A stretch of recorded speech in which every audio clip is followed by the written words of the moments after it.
Alors, moi, j'ai commencé le fanzine en 2016. À la base, moi, je viens de Montbéliard, donc petit bled de Franche-Comté, pour ceux qui connaissent. J'avais des amis qui faisaient beaucoup de fanzines, mais surtout des trucs de musique et des trucs hyper, tu sais, genre bien épais, sur du papier glacé, genre des trucs qui, pour moi, n'étaient pas accessibles pour ma petite personne. Quelques années plus tard, je suis partie vivre au Canada et là, j'ai découvert le monde du fanzine, mais un peu plus large, avec toutes ces choses qu'on peut aussi trouver au fanzinarium, les petits fanzines pliés, de sujets beaucoup plus larges aussi. Et du coup, j'ai voulu en faire. Donc, à mon retour en France, j'ai commencé à faire mon premier fanzine qui s'appelle Après nous le déluge. Et en fait, c'est des expressions de la langue française. Et j'ai fait plusieurs thèmes, donc la mort, la folie, le sexe, le corps humain et l'alcool. Donc toujours des thèmes un peu marrants et imagés qui sont faciles à illustrer avec des petits dessins un peu gribouillés. Voilà, donc ça a été mes premiers fanzines. Et ensuite j'ai fait un fanzine qui s'appelle The Last Best Place, qui est dans la vitrine, qui est le road trip littéraire que j'ai fait avec ma petite sœur dans le Montana. Et en fait, j'ai écrit quand je pars quelque part, parce que je voyage pas mal. J'écris toujours mon carnet de route. Enfin, tous les soirs, j'écris un peu ce qui s'est passé. C'est jamais trop passionnant, hein. Il y a plein de trucs un peu...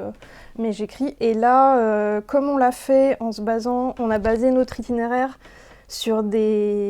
à partir de livres et de romans et de poésie que j'adore. Et en fait, on a fait tout notre itinéraire en se basant là-dessus. Et à la fin, j'en ai fait un petit fanzine. Parce que j'ai aussi rencontré un auteur que j'adore qui s'appelle Pete Fromm. Enfin bref, on a fait tout un truc, mais vraiment autour du bouquin, des bouquins de la littérature américaine en général. Et on a fait un zine qui est sorti à 100 exemplaires. Et en fait, il est sorti à la Fanzinothèque, il est sorti dans 2-3 lieux. Et j'ai dû très vite en réimprimer 100 et encore 100 et encore 100. Et ça a été un peu C'était hyper chouette parce qu'on s'attendait pas à ce que autant de gens lisent nos trucs qui n'étaient pas bien intéressants. En fait, c'est juste... deux meufs qui partent 3 semaines aux États-Unis. Enfin, en fait, ça n'a rien de fou au final. Et voilà, mais le zine est sorti. Et du coup, ça m'a motivée à en faire d'autres. Donc, j'en ai sorti un autre sur l'Irlande du Nord. Et là, je sors aujourd'hui celui sur le Sénégal. En fait, moi, je fais des fanzines, mais je fais aussi de la gravure. En fait, j'ai un peu plusieurs cordes à mon arc. Mais donc là, l'exposition Fanzinarium, c'est toutes mes gravures, mes linogravures, du coup.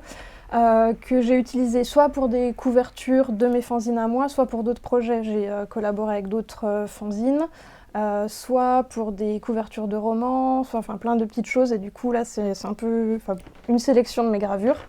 Et donc mes fanzines sont aussi en vitrine, mais là, j'ai surtout axé sur le côté visuel des gravures. Et comme on avait un peu du mal avec ma sœur à se fixer une deadline et à sortir ce fanzine sur le Sénégal, quand le fanzinarium m'a proposé de faire la vitrine, je me suis dit que c'était l'occasion de fêter la sortie d'Aujourd'hui Nuit. Alors je parlais tout à l'heure de mon fanzine The Last Best Place sur le Montana. Là du coup, je suis repartie avec ma sœur au Sénégal et on a fait cette fois un récit de voyage sur le Sénégal où on parle aussi de littérature sénégalaise et puis de notre voyage. Et cette fois, on l'a écrit toutes les deux.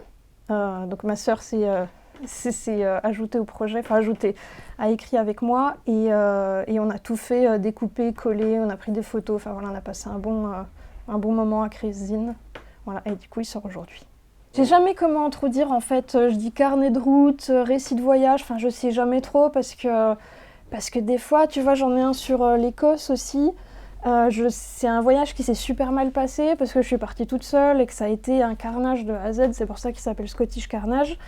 Et je raconte un peu les péripéties et les trucs un peu merdiques qui me sont arrivés, mais en même temps c'est pas non plus un récit de voyage parce qu'il est très petit, enfin je sais jamais trop comment les définir vraiment, mais oui, carnet de route. Après le Sénégal, on était au même endroit, donc pareil, c'est pas vraiment, on n'a pas fait de route proprement dit, enfin voilà, donc je sais jamais comment les définir.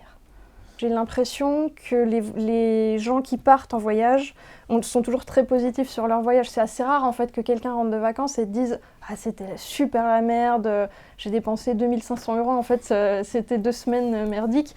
Et c'est vrai que même moi, en relisant des carnets que j'ai pu écrire il y a 10 ans, je me rends compte que mon cerveau, il arrondit vraiment les angles sur plein de choses. Et le fait d'écrire tous les jours, vraiment en vidant ce que j'ai à vider, en me disant ouais là c'est vraiment de la merde et tout, quand je m'y replonge, je me dis ah ouais en fait ce voyage il était pas si fun que ça, enfin il y a plein de trucs qui allaient pas, où je l'ai subi, où là j'ai chialé parce que c'était la merde, enfin voilà. Sauf que 10 ans après, je me dis ah non mais l'Alaska c'était super. Mais quand je relis, j'étais ah non, non, il y a des trucs qui allaient pas quand même. Et ouais c'est bien aussi de se remettre un peu sur la vérité quoi. Et sur le nom Instagram du c'était super.